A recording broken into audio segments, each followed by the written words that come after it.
Please accept my humble obeisances. All glories to you and all glories to Srila Prabhupada. Can I give a quick introduction of you? You have 2 minutes. Okay, good man. Thank you. Hare Krishna, dear devotees. We are very blessed and very fortunate today to have His Holiness Ramapada Maharaj with us on behalf of Hare Krishna Temple of Austin.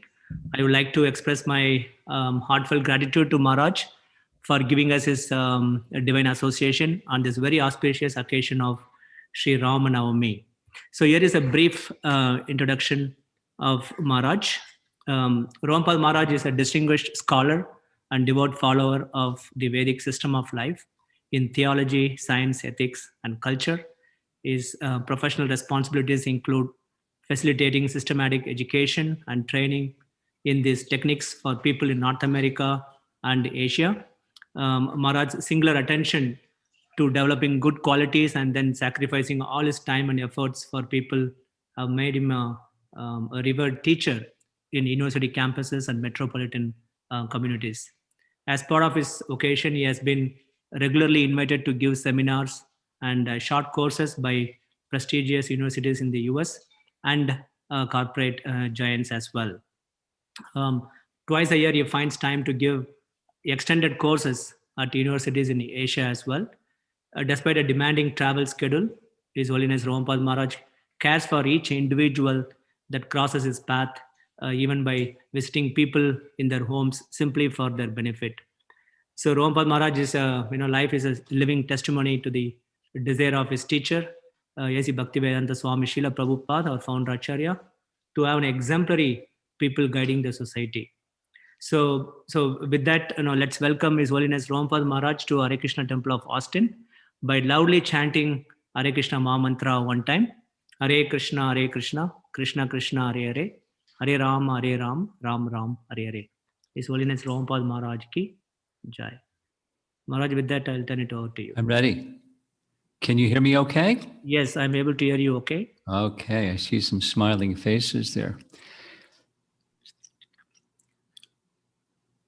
This is a very auspicious day, the appearance day of Lord Ramachandra. Although he appears at noon in our temples throughout the world, often it's the evening time when we can come together and celebrate and perform Abhishek for deity of Lord Ram or Shalagram Shila and offer a feast to the Lordship and honor the feast that's been offered. This evening, we'll be discussing some prayers, 8 prayers presented by Hanuman to Lord Ramachandra in Kimpurusha-varsha. So this is going to be a very extended hour, probably an hour and a half or more. So fasten your seatbelt, we're about to take off.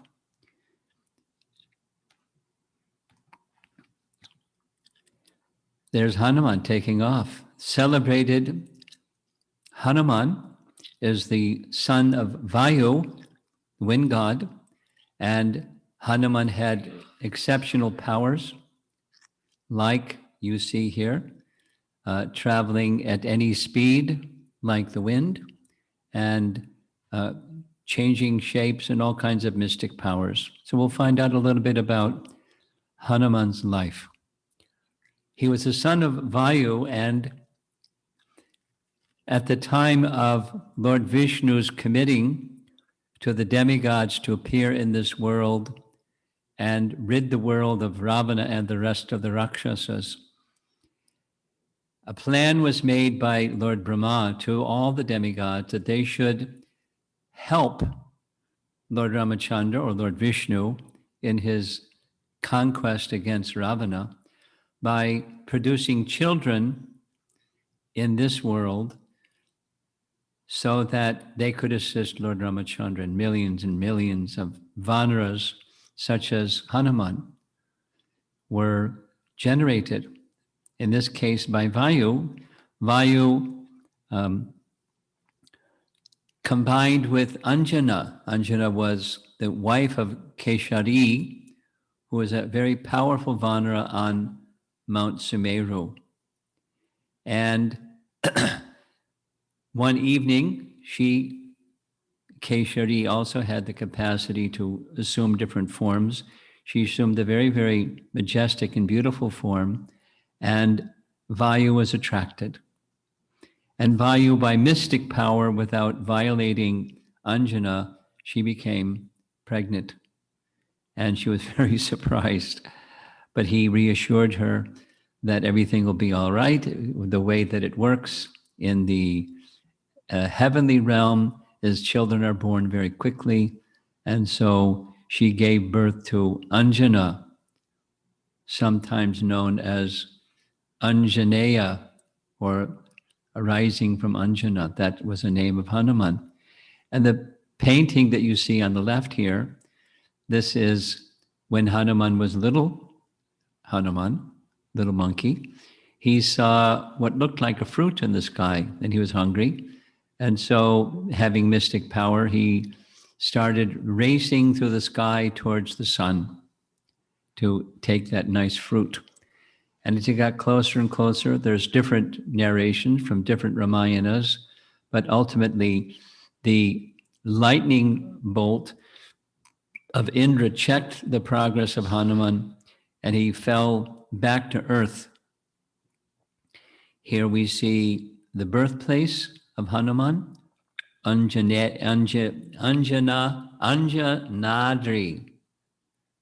At the very top, you see that white structure. That's the birthplace of Hanuman.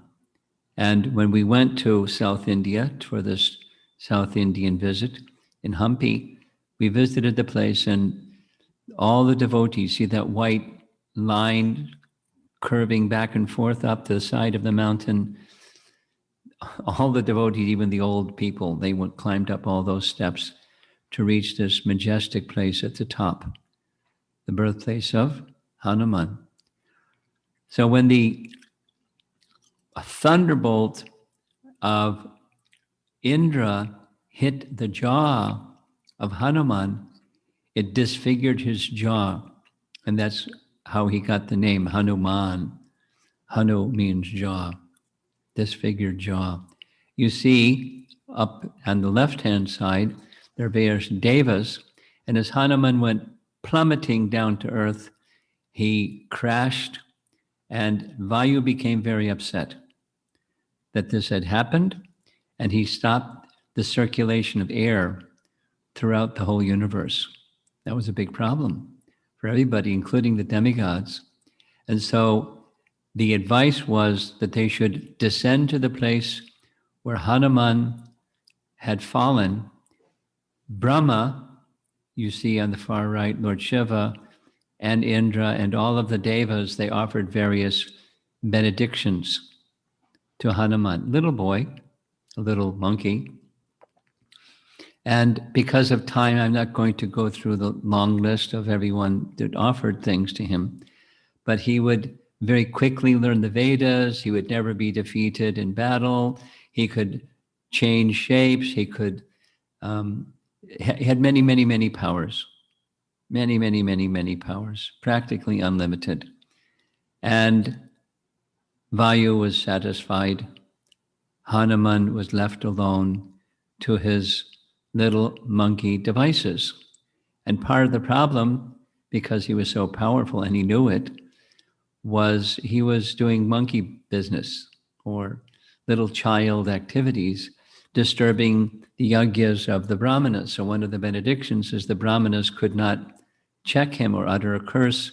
So instead, they arranged that he would forget all of his powers, and until someone reminded him of all of his powers, he just would forget.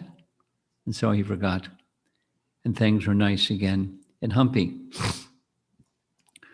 We hear again about the powers of Hanuman, where the Vanaras, you see here, Sampati is pictured on the left. That's Jatayu's brother. there's Jambavan, the bear, in the midst of everyone, and they were unable to leap, according to Sampati, 100 yojanas or 800 miles. So there was a whole discussion of who could jump what distances, and no one could make it there and back. Angada could make it there, but he didn't know he could make it back. And so one person that knew his power was Jambavan. And so Jambavan then approached Hanuman, who was quiet, and reminded him of his childhood and his abilities to travel great, great, great distances and great power. He reminded him of the story where Hanuman once assumed a giant form and picked up an elephant and tossed him around. Hanuman had power and capacity like not an ordinary being. So as Hanuman was being reminded of his power, his body became bigger and bigger and bigger and bigger, and he was preparing himself to leap across the ocean. That's the very beginning of Sundarakanda, the very wonderful section of Ramayana. So Hanuman was very, very dear to Lord Ram. As he crossed the ocean, he met the protectress, Lankini. She challenged Hanuman, "Who are you?" He said, "I'm just a monkey, and don't worry about me." And she threatened him. So Hanuman doesn't take threats too well. So he didn't want to finish her. He just gave her a little sako, as you see here. And she then remembered this prophecy that was told long ago, that when a monkey comes to Lanka, this will be the end of the whole Rakshasa dynasty. And he let her pass, or she let him pass. And so Hanuman entered. His assignment was to find Sita. And after some time, he found Sita, and he destroyed Lanka, or burned it down to the ground, and then returned back to inform Hanuman. So another celebrated part of Hanuman's capacity, we see in the upper right, is Hanuman returning with the Sanjeevani herb, because the doctor here taking the pulse of Lakshmana, who was hit by the Shakti Shela weapon, actually that's who was of Krishna. How do I remove this? I want to remove this black thing across the top. How do I do that?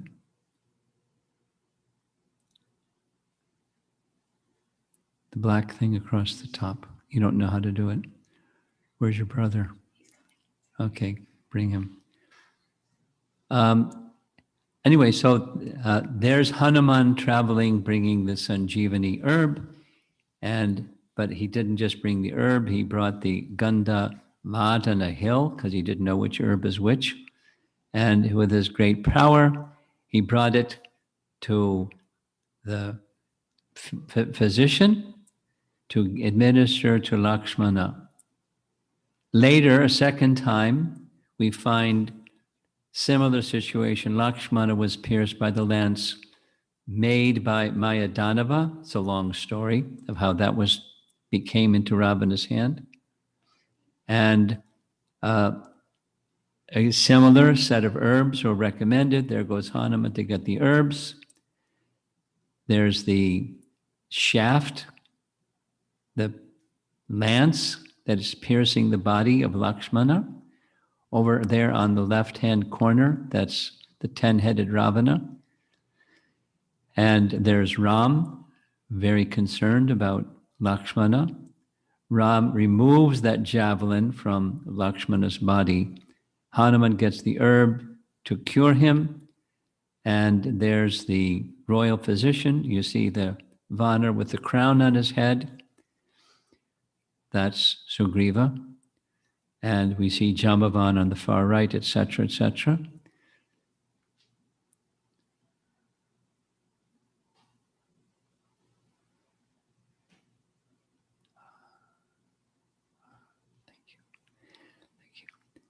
And the herb is then given to the physician. No, it's not moving. It's not moving. Okay. Shushena, pictured here with the herb in his hand, he administers the Sanjiva Karani herb from the javelin wound, and Hanuman to the rescue to help revive Lakshmana. So that's a little bit of the background of some of the wonderful activities of Hanuman. Now we're going to begin. There's 8 verses. Canto 5, chapter 19, the very first verse of this chapter is where the prayers of Hanuman begin. I'll just read the translation. I'm going quickly because of time. Sorry about that. Shukadeva Goswami is narrating to Maharaj Parikshit. My dear king, in Kimpurusha-varsha, the great devotee Hanuman is always engaged with the inhabitants of that land in devotional service to Lord Ramachandra, the elder brother of Lakshmana and dear husband of Sita Devi. As you know, when Ram returned after ruling earth for 11,000 years, he returned with everyone, his eternal associates, except for Hanuman, who left him behind to continue singing the glories of Ramayana and engaging people in hearing topics. Now, here's a nice image of Jambudweep. If you look closely on the right-hand side, there's Kimpurusha-varsha. Below Kimpurusha-varsha is Bharata-varsha, and above Kimpurusha-varsha is Hari-varsha. These are 3 of the 9 varshas at the base of this circular island known as Jambudweep.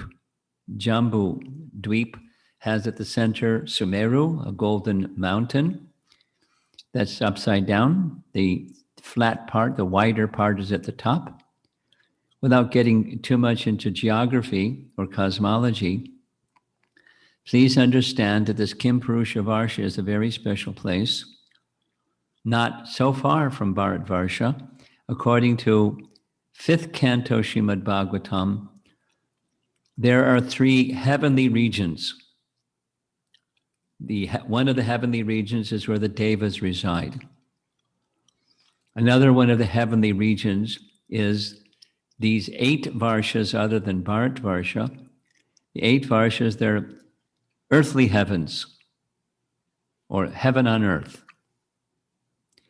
And it's said in the Bhagavatam, in this section, that when those who are pious and very, very pious, they go to heaven. And if they're very, very pious, when their pious merit is exhausted, but their piety is still very strong, they descend to one of these 8 varshas that have heavenly-like situations. So that's what Kimpurusha-varsha is, where Hanuman is. And Prahlad, by the way, is at Hari-varsha, where everyone is worshiping Lord Nrsingadev. And this is all part of Jambudweep, the central island at the center of Bhumandala. Just to give you a picture of where Hanuman is, Kimpurusha-varsha. Second verse, a host of Gandharvas is always engaged in chanting the glories of Lord Ramachandra. That chanting is always extremely auspicious. Hanumanji and Arishtasena, the chief person in Kimpurusha-varsha, constantly hear those glories with complete attention.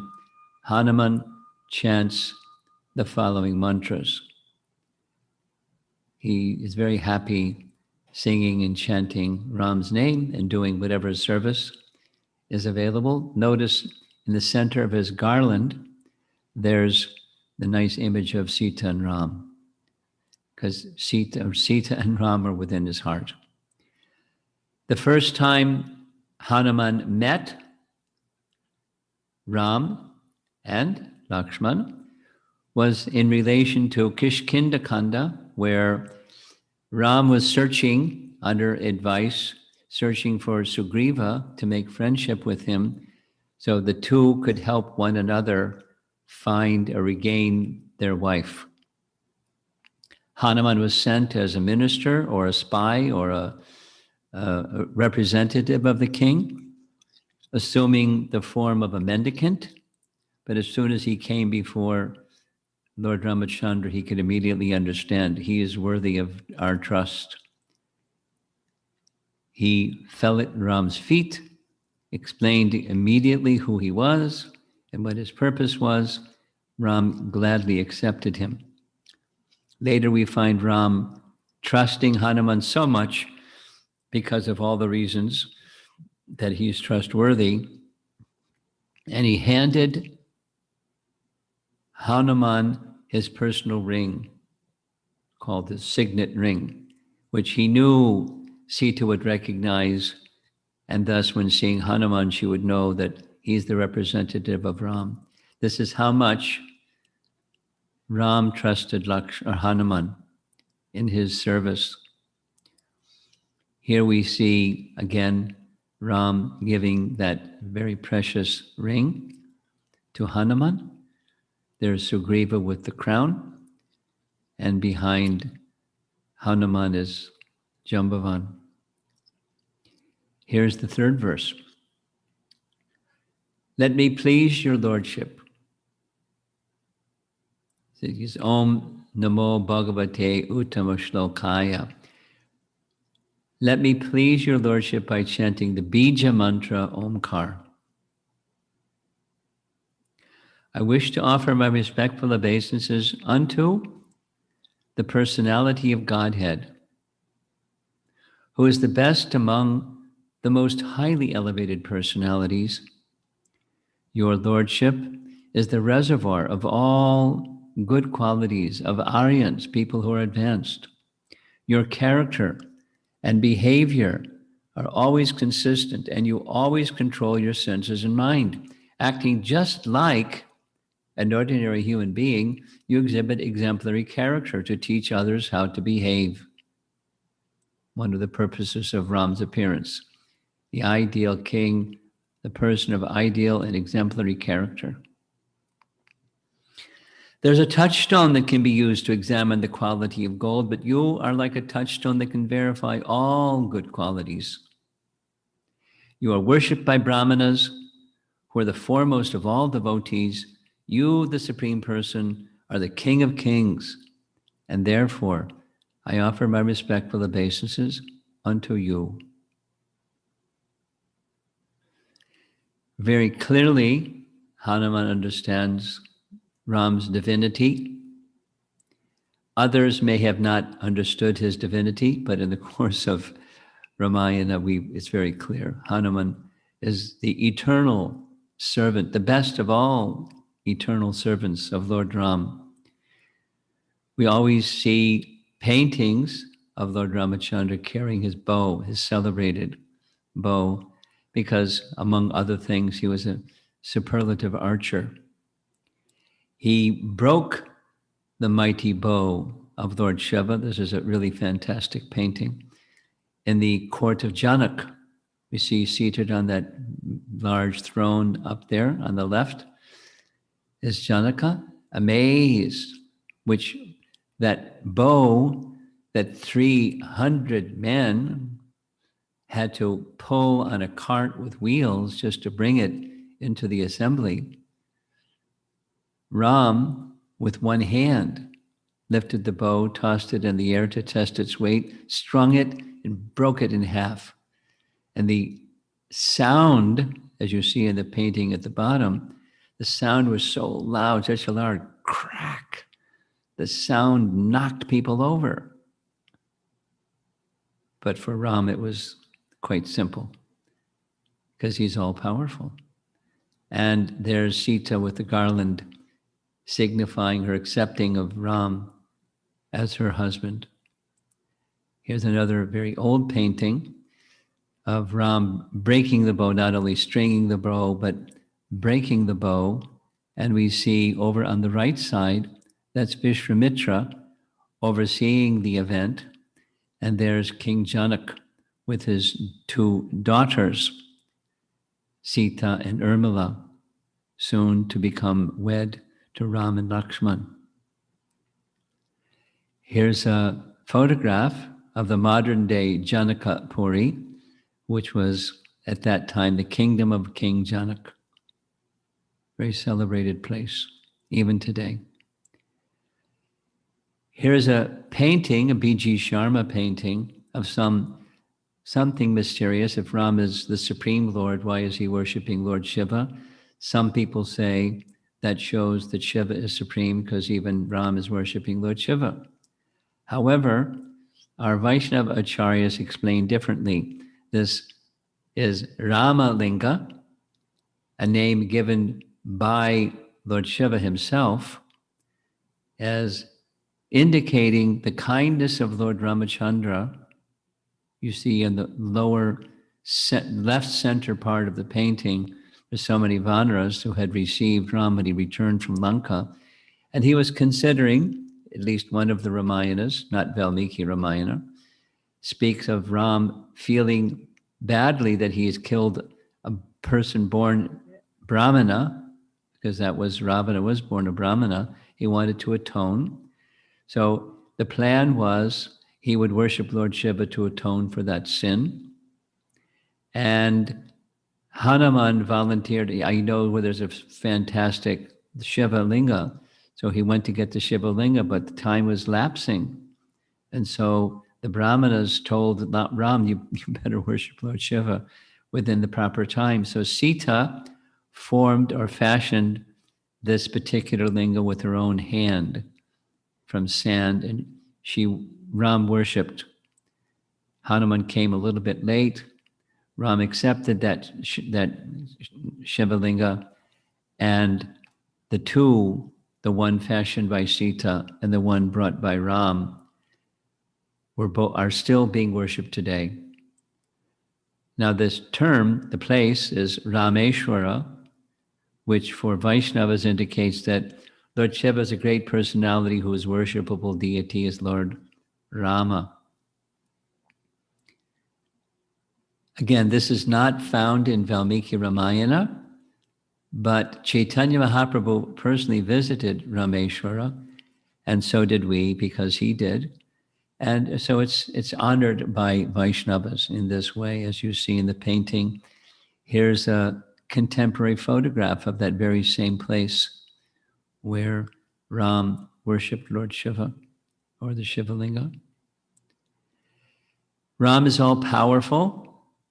When he wanted to cross to Lanka, Vibhishan gave the advice that the god of the ocean, sometimes spoken of as Samudra, or sometimes spoken as Varuna, he's very indebted to you, Ram, because one of your ancestors in the line of Ikshvaku, named Sagara, by the sons of Sagara digging up the earth the way that they did, and the Ganga flowing down the way that the Ganga flew down, the oceans are now there. So he's indebted to you. He'll help you. So Ram engaged in fasting to invite Samudra to come and assist him in some way. He didn't come because he didn't understand who Ram was. And so with his eyes, of course, some Ramayanas say it's with his arrows. Some Ramayanas say it's just by glancing angrily at the ocean, it began to boil. Now, boiling an ocean isn't an easy task. Boiling a big pot to make rice is not an easy task. How long does it take? What to speak of an ocean? So how powerful are the eyes of Ram? The ocean began to boil. The aquatics in the ocean were becoming burned. And Samudra came with folded hands, offered obeisances to Lord Ram, and very readily offered apology in any service at all. So arrangements were made for the crossing to Lanka. Now the next verse, text 4. And I can't read because this black thing is in the way.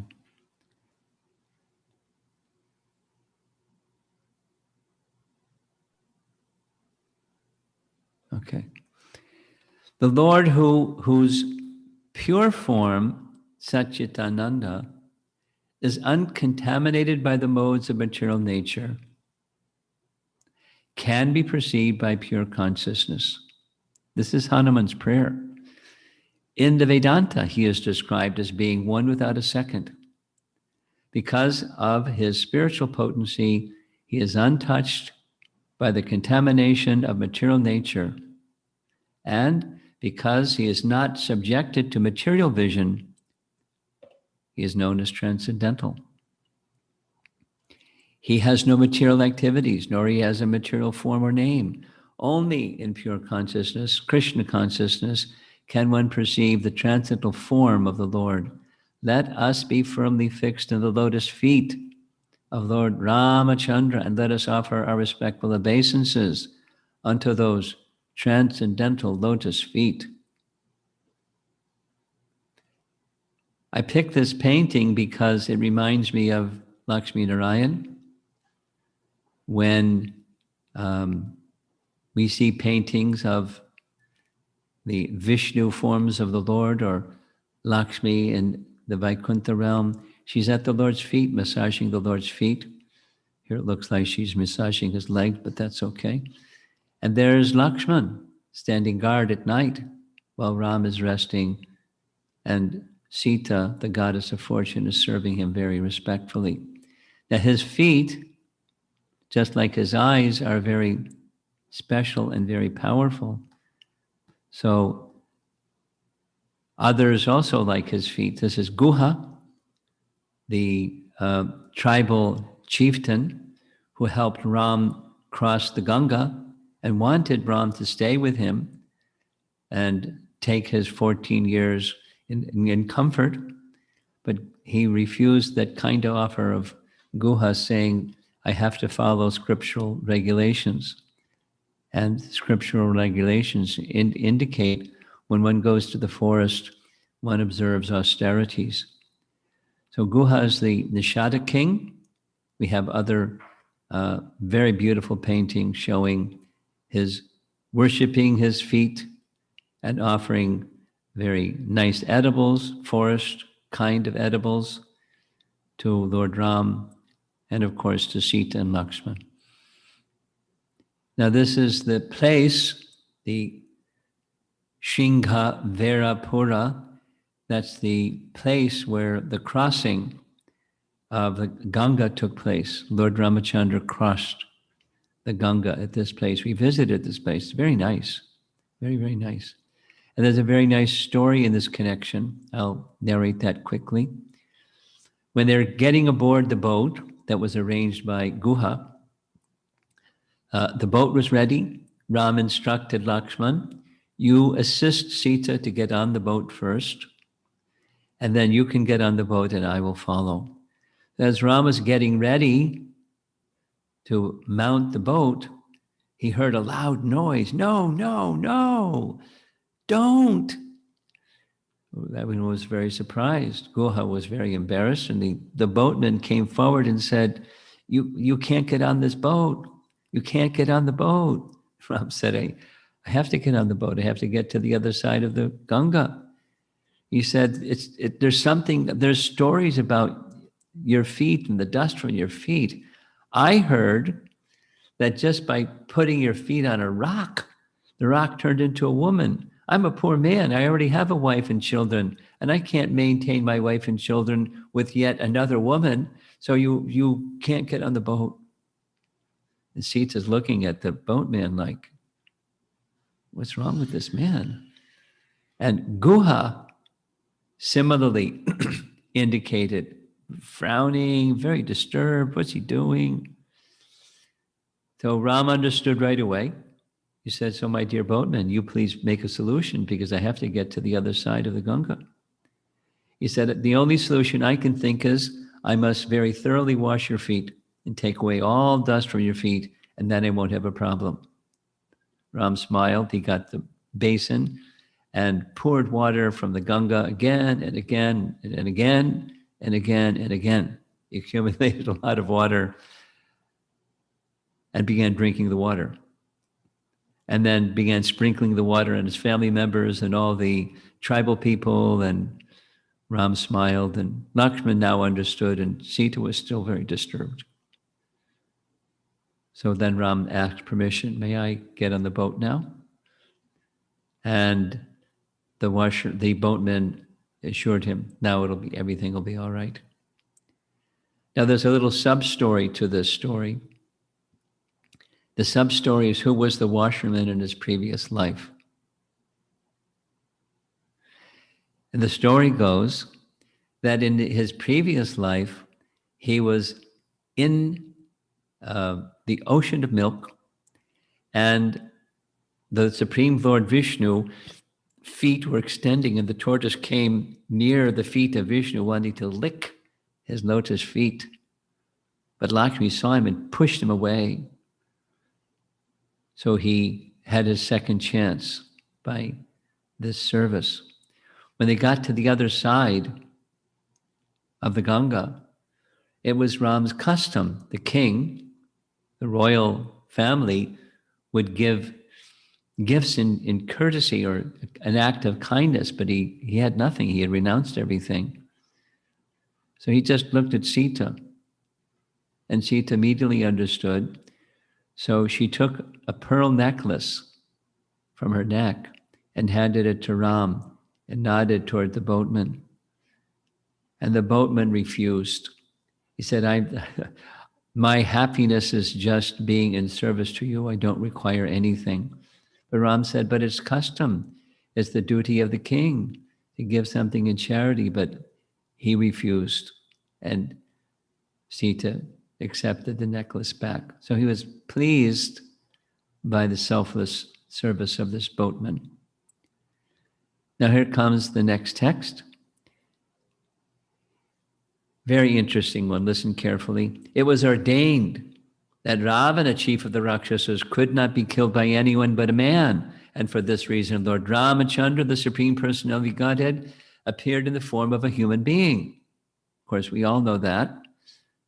But listen, Lord Ramachandra's mission, however, was not only to kill Ravana, but also to teach mortal beings that material happiness centered around sex life or centered around one's wife is the cause of many miseries.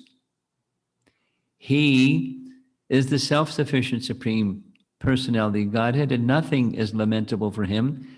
Therefore, why else could he be subjected to tribulations? By the kidnapping of Mother Sita. So did he have tribulations or not?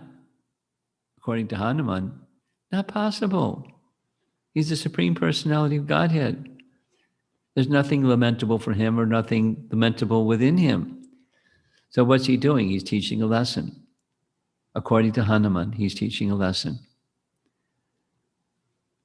I'm looking at my watch, and we have a lot more to go. I want to tell the Prabhupada story, but if there's time at the end, remind me and I'll tell you the Prabhupada story. So here's Ram firing the arrow, finally piercing the heart of Ravana. Fantastic painting. And Ravana is finished. Here's another painting of Ram piercing the heart of the 10-headed Ravana. And another BBT painting of the same. There's Lanka on fire and strewn bodies here and there, and looks like an action scene for sure.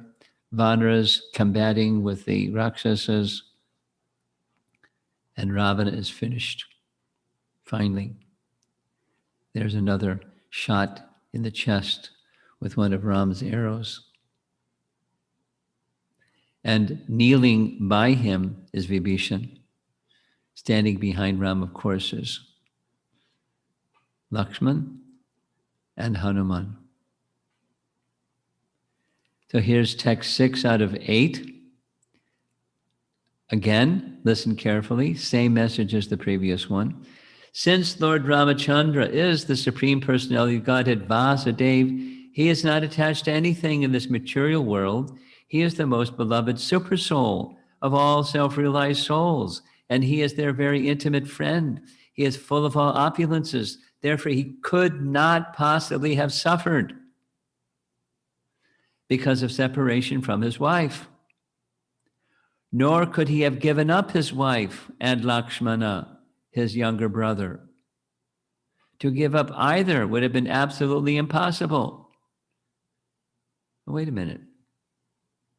Sita was kidnapped, and later Sita was sent to the forest to be with Valmiki. So there was some separation, wasn't there? Well, it wasn't suffering. It was ecstasy. That's one point. And to give them up is impossible. Can the sun give up the sunshine? Is there such a thing? No such a thing. They're inseparable. And also Lakshman is same as Balaram, they're eternal associates. Can you give them up? No way. No way. So what is it? Hanuman understands what it is. It's Ram's Leela to teach us some lessons. The lesson in this case is the lesson of separation. And the separation has its long plot. Because of time, it can't go into the detail, but you recognize who the hunchback lady is here. That's Mantra.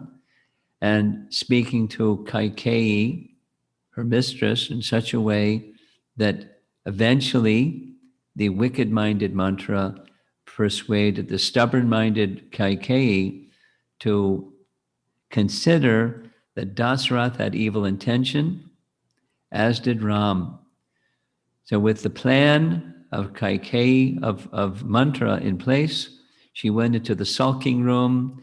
When Dasarath came to see her, there she is lying on the floor with her jewelry strewn here and there, her hair a big mess.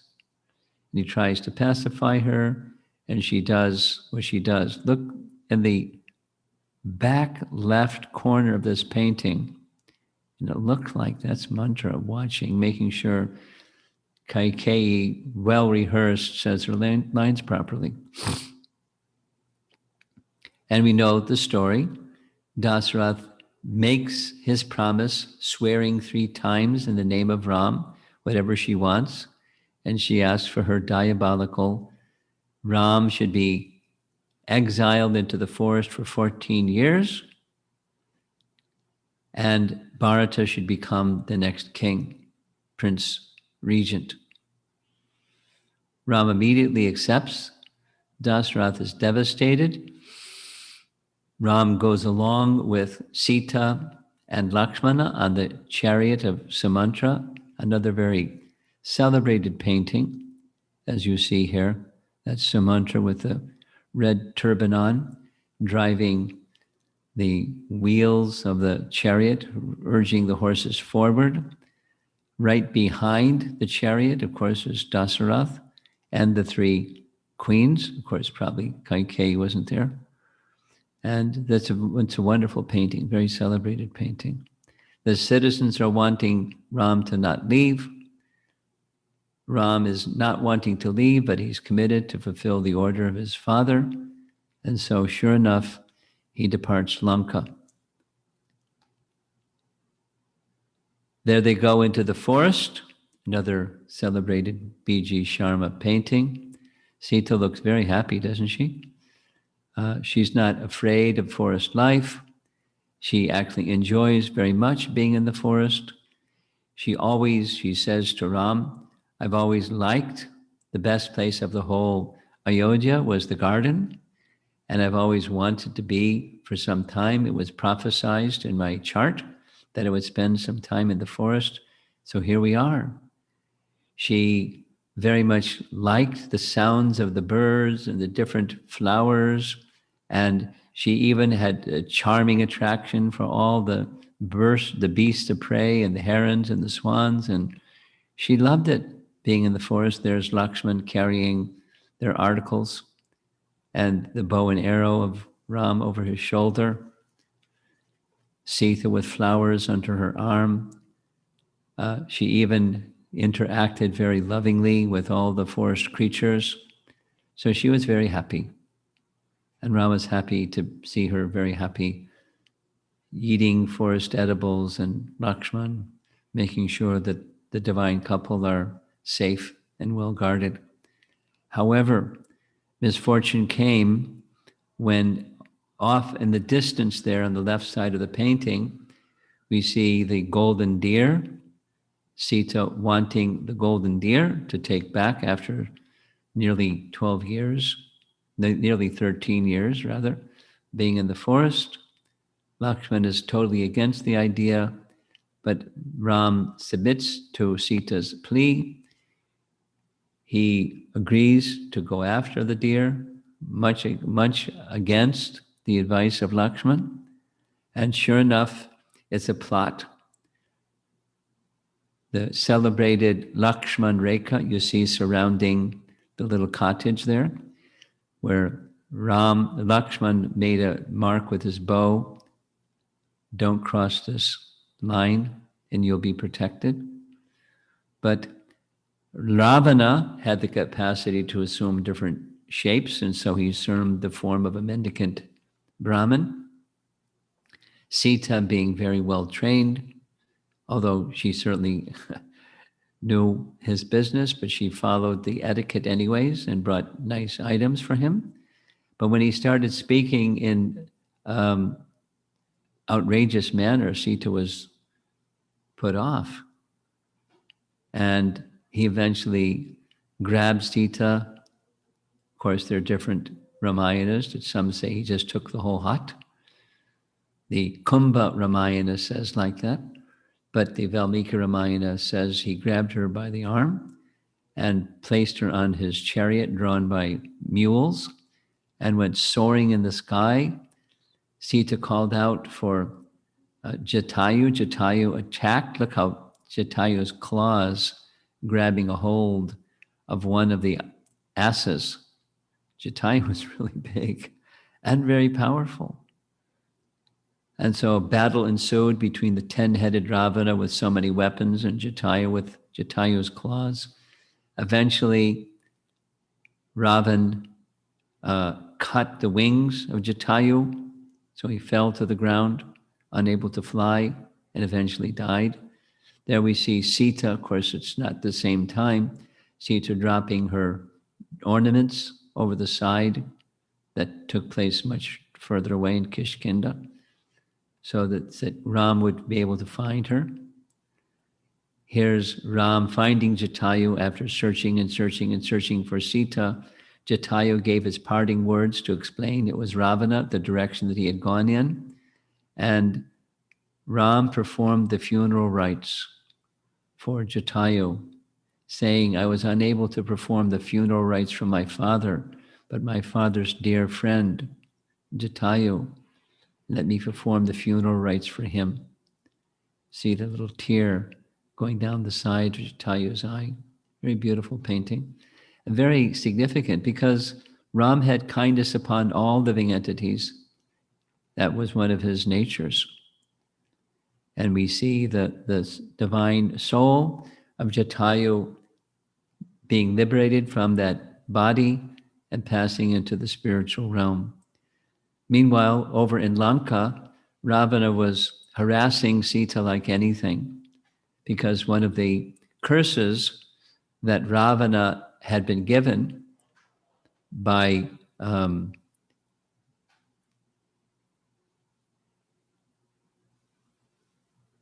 Nalakuvara. Ravana had molested his wife, and he cursed Ravana, if you ever touch another woman against her consent, then you'll immediately die. So Ravana was careful to not challenge that curse.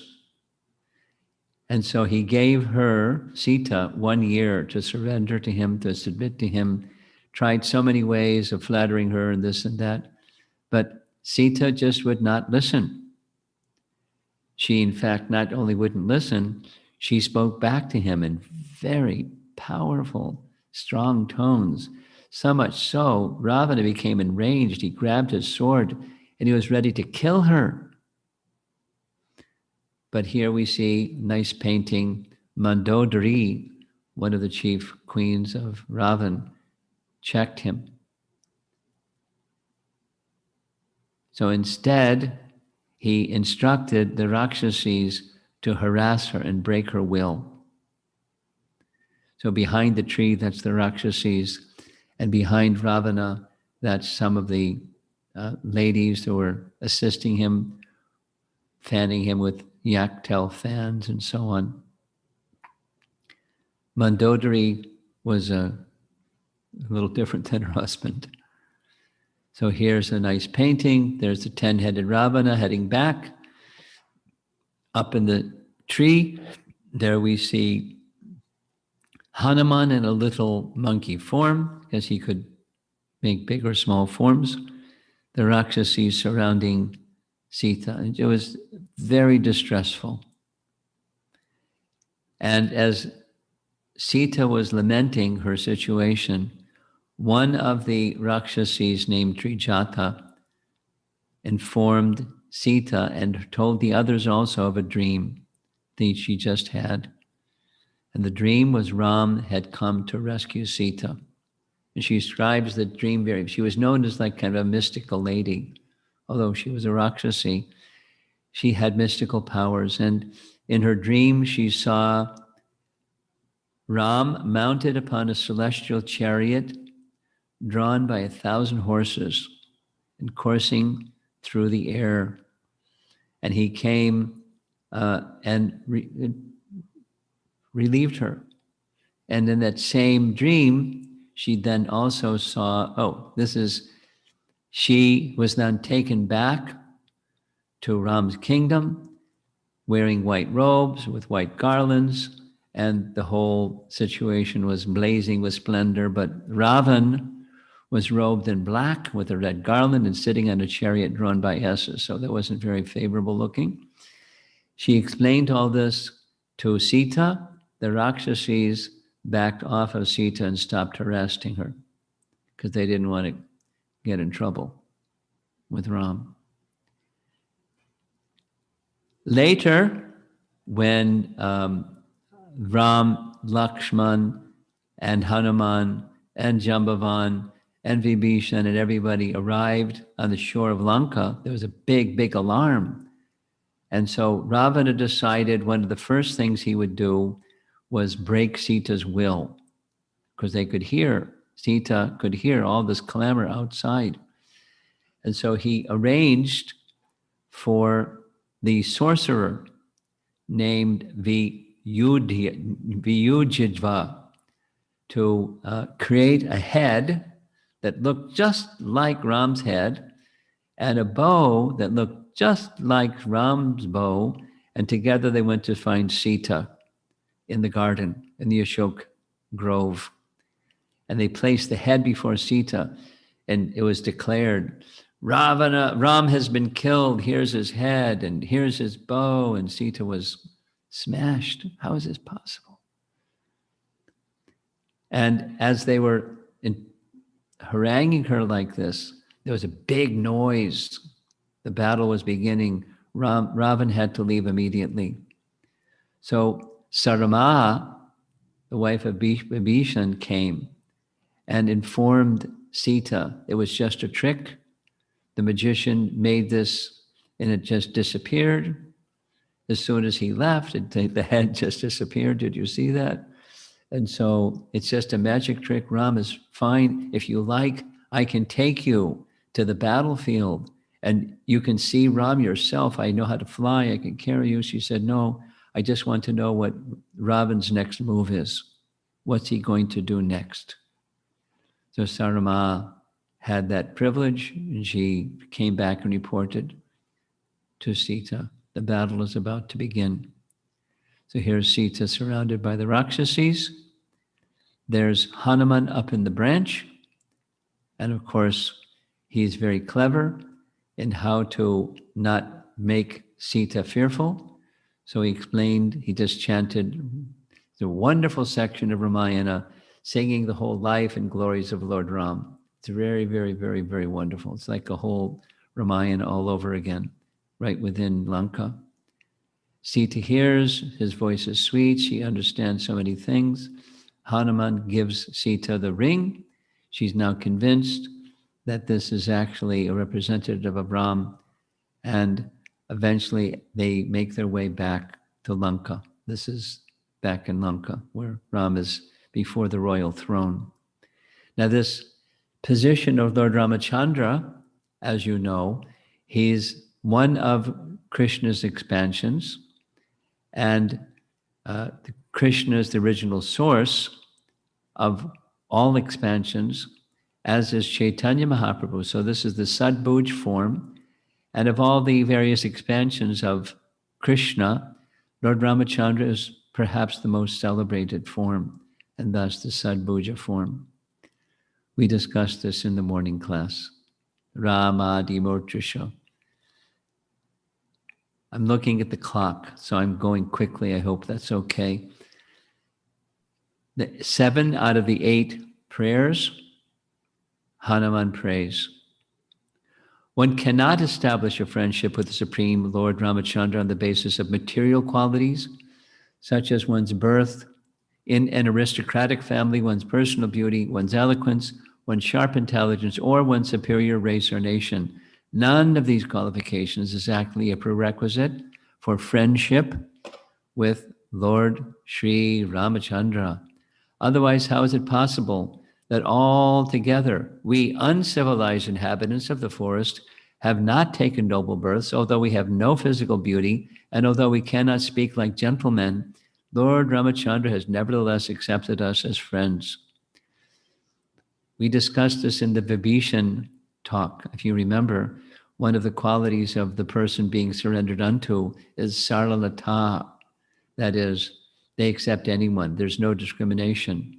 When that person who's all-powerful accepts anyone who takes shelter of them, including Hanuman, of course. Wonderful scene when Hanuman brings the message of Sita and the ornaments that she gave, so Ram would know for sure he met. Ram is so grateful. There's nothing I can give you to repay you other than my embrace. Nothing more than what Hanuman wanted. So here's that phrase again, taken from this prayer to Lord Ramachandra. How is it possible that, although we uncivilized inhabitants of the forest have not taken noble births, although we have no physical beauty, and although we cannot speak like gentlemen, Lord Ramachandra has nevertheless accepted us as friends? This is actually, it's in the Bhagavatam, but it's a celebrated verse, which really does tell the nature of Lord Ramachandra. He accepted friendship with Sugriva. Here we see Sugriva seated near him under that tree. Ram is grieving, seeing these ornaments of Sita because they found them on top of the Rishimukh hill. In the front area, that's the fire where they take a vow of friendship. And of course, the other personalities who are surrounding. I don't know if Jambavan was there, but there's Jambavan in the painting. And of course, Lakshmana and Hanuman.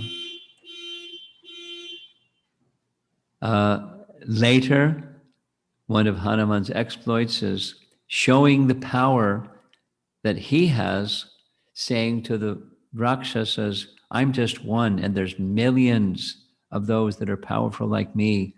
We will soon destroy the whole of Lanka unless you give Sita back to Ram. And if you do, then everything will be very nice very quickly. Of course, Ravana didn't want to hear that. And so Lanka burned. And they were very fearful of what's next, what's going to happen next. Vibhishan left because Ravana wouldn't listen. The 4 ministers accompanied him. We discussed this whole pastime the other day. I'm sure you heard it. Here's the same scene of the 4 ministers of Jambavan standing behind him over by the sea, and Vibhishan in the front. of those four. And the Vanaras ready to challenge whoever this person is, brother of Ravana, he's got to be an enemy, let's finish him, etc., etc. But Ram accepted him. With Vibhishan's guidance, they're able to build this celebrated bridge across the ocean to the island of Lanka. It's a long bridge. 800 miles is a long bridge over the ocean. But how did the stones and boulders float? By the power of one of the Ramayanas described, just by inscribing Ram's name, they were able to float. Of course, Ram has mystic powers and anything can happen. There's no requirement for anything other than his mystic powers. Now notice in the lower left corner of this B.G. Sharma painting, what do you see? You see a little squirrel, because Ram was able to engage everyone. That was the prayer that we just read. He accepted service from anyone. When Hanuman was saying, you're a little guy, get out of the way, Ram was accepting whatever service the squirrel could do, or chipmunk, it looks like, from the lines on his back. But Ram accepts service from anyone, and anyone can become dear to him. Guha was a Aborigine person, or a tribal person, or a forest-dwelling person. But here's Guha helping Ram cross the river. And he was very dear to Ram, and Ram was very dear to him. Shabari, long story. One of my favorite personalities in the whole of Ramayana is Shabari. I think I'll take a little bit of time and tell a little bit of her history. She's just a fantastic person. She was also from a forest-dwelling group of people. And when she was born, her father trained her in their hunting activities, because that's what tribal people do for their food. When she was of age to marry, her father was making an arrangement for her marriage. But when she saw that the arrangement was many animals were being brought into the forest for killing for the meal, for the big feast, for the wedding, she was too disturbed and she left. And she just left, searching for someone who can become her teacher, and searched and searched and searched. And eventually she ended up at the hermitage of the sage Matanga. And sage Matanga was very kind, and he accepted her. So she very humbly and submissively underwent the same austerities that they underwent, and served them in every possible way. And he was very kind upon her. Just before sage Matunga's departure from this world, Shabari understood that was his intention. She asked, please take me with you. He said no, because very soon Ram will come to this very hermitage, and you should wait here and be prepared to serve him very, very nicely. And after he comes and you do your service, then you can join us. And so Shabari's activity was something like deity worship. She was waiting and waiting and waiting on the strength of the words of her guru that Ram will come. And so every day she gathered edibles from the forest, not knowing maybe today's the day. And the paths moving through the hermitage of sage Matanga, she had a broom and she swept, making everything clean, very meticulous for the service to Ram. And one day, finally, Ram came. And as you see, she was very happy, and he was very happy with her. Here's a painting of her gathering edibles, wild edibles from the forest every day for Ram. And then he partook of the very simple fare that she had to offer, respecting the devotion with which she offered. There's Lake Pampa in the background. Very celebrated personality. And after she showed him around the hermitage, she requested his permission to depart. She had finished the instruction of her spiritual master, Sage Matanga, and she departed this world. Here's a painting showing the same thing at the bottom. At the upper left, that's Ram meeting Lakshman for the first time. And the upper right, that's the pledge of friendship between Sugriva and Ram. Very wonderful sections of Ramayana. And here's the final prayer by Hanuman to Lord Ramachandra. Therefore, whether one is a demigod or a demon, a man or a creature other than man, such as a beast or bird, everyone should worship Lord Ramachandra, the Supreme Personality of Godhead, who appears on this earth just like a human being. It's twice he said, just like, because he knows he's not. There is no need of great austerities or penances to worship the Lord, for he accepts even a small service offered by his devotee. Thus he is satisfied, and as soon as he is satisfied, the devotee is successful indeed. Lord Ramachandra brought all the devotees of Ayodhya back home, back to Godhead, except for one. He left Hanuman behind. So this is the scene in Ayodhya. Now that he has returned, that's the celebrated white umbrella. And there's Sitaram and Lakshman, but there's also Bharat and Shatrughna. And the worshipping Vanaras, one holding a sword, one holding a peacock fan, another holding the white celebrated regal umbrella.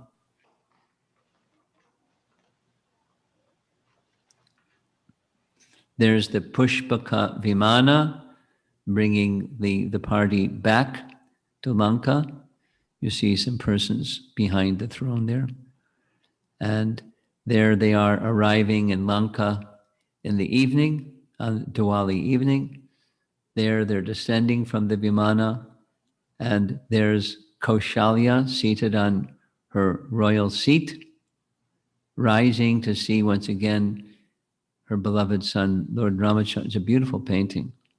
The big city of Ayodhya in the background. The two queens ready to receive Lord Ram and Lakshman and Sita, and the servants offering their obeisances, and everyone incredibly happy. So we hear from Ramayana that they remained with Ram for 2 months. Here's another painting.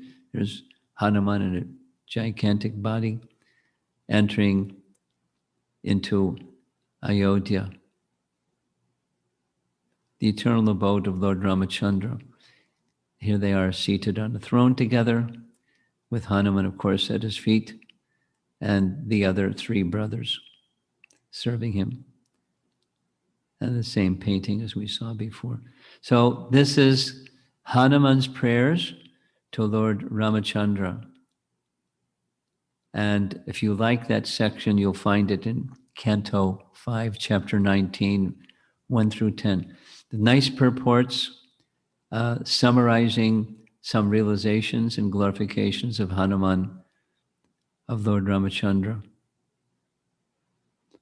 Here's the Ayodhya, the birthplace of Lord Ramachandra, in modern picture. And concluding, this is a concluding remark. The Vishnu Dharmottara describes that Lord Ramachandra and his brothers, Lakshman, Bharata, and Shatrughna, are incarnations of Vasudeva, Sankarshan, Pradyumna, and Aniruddha, respectively.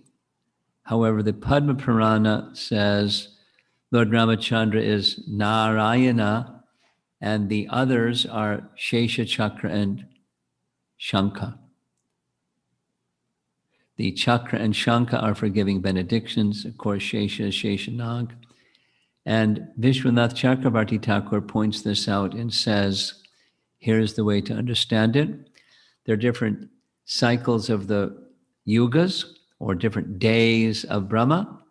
And according to the different days of Brahma, sometimes Ram, Lakshman, Bharata, and Shatrughna are this, and sometimes they're that.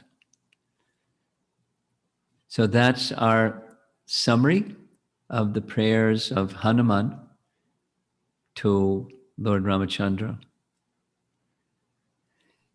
And looking at the clock, we have a little bit of time. If there's some interest in having some discussion. So, Satyasar, you can do what you need to do. Sure, Guru Maharaj. Hare Krishna devotees, if you have any questions, please raise your hand.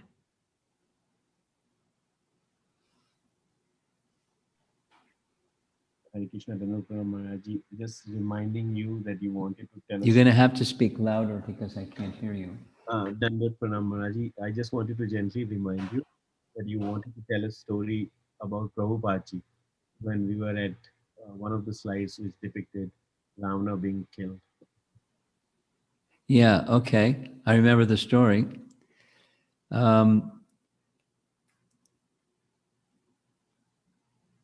Hyderabad, 1974.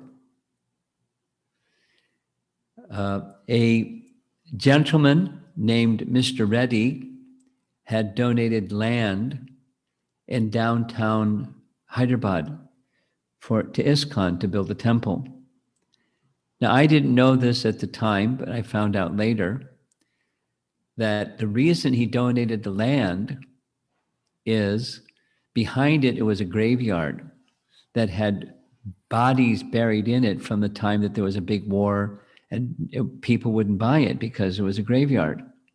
So the property value was very little, so he gave it to ISKCON. That's a side story. So Prabhupada accepted the land because it was a free and clear gift.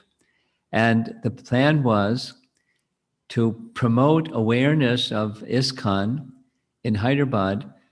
Over 100 devotees, some number like that, went by train from Mayapur, from the Mayapur festival, to go to Hyderabad. And we spent 7 days conducting a Pandal program there.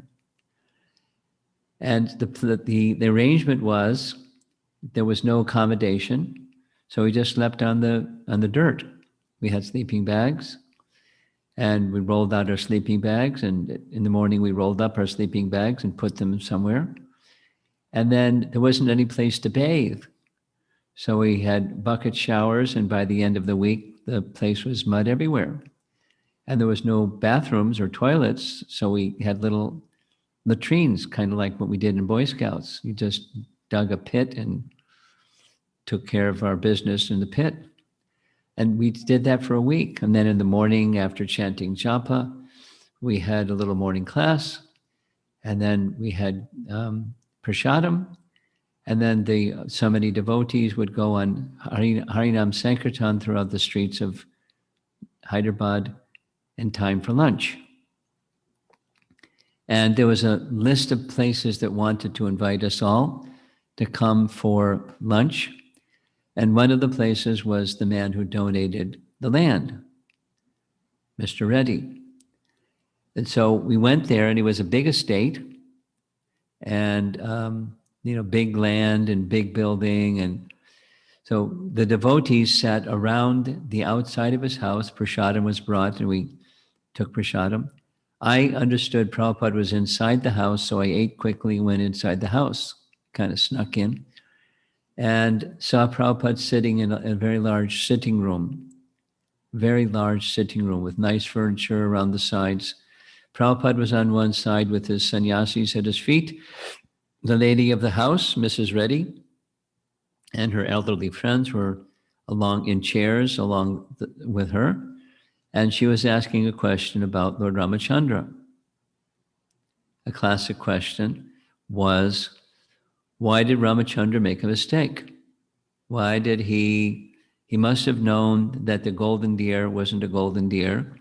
So why did he go after the golden deer? And Prabhupada gave an answer. She kept asking the same question. Yeah, but because he went after the golden deer, Sita was kidnapped, and it was so much trouble, and poor Sita. And so why did he make that mistake? And she kept asking in different ways the same question again and again, like a broken record. So Prabhupada repeated what I didn't know at that time is one of Hanuman's prayers. And that is that in addition to Ram's coming to kill Ravana, he came to teach a lesson to people of this world. If you have too much association with a woman, you're likely to have some difficulty. And the woman didn't get it. She continued to give Prabhupada some difficulty. And Prabhupada looked at the sannyasis who chuckled, and she didn't understand why they were chuckling.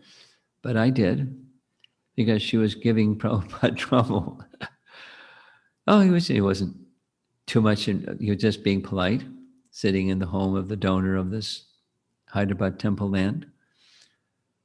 But that was an important lesson. Of course, I was a young brahmachari at the time, and it was a nice lesson. Ram wanted to teach those two things.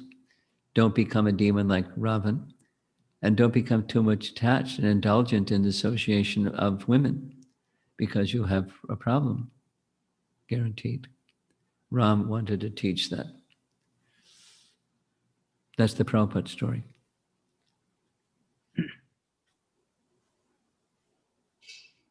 Guru Maharaj, there is one question in YouTube. Can I read it for you? Why Rama left Hanuman and took all other with him to his abode? Because he wanted Hanuman to broadcast the glories of Ram.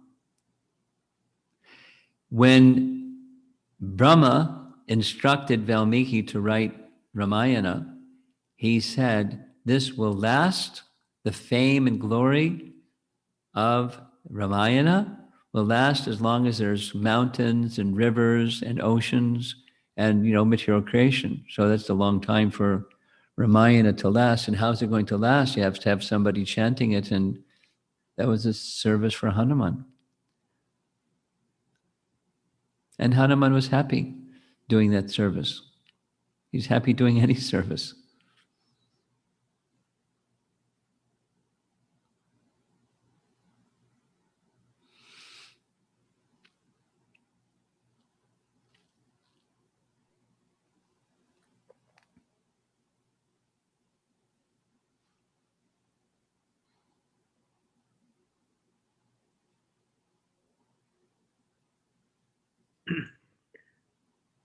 No more questions, Guru Maharaj. Okay. Are there questions locally? He read the question. Okay, he would have them. So that's fine. I've been fasting so far today, and it's time for me to break the fast. So nice spending RamaNavami evening with all of you. Hare Krishna. Guru Maharaj, could you please give us a minute? Shikha Mataji is going to give you a quick thank you note, and we'll let you go. Is it okay? Shikha Mataji, please go ahead. Unmute yourself, please. Hare Krishna Maharaj, my Dandavat Pranam to you and all glories to you and Srila Prabhupada.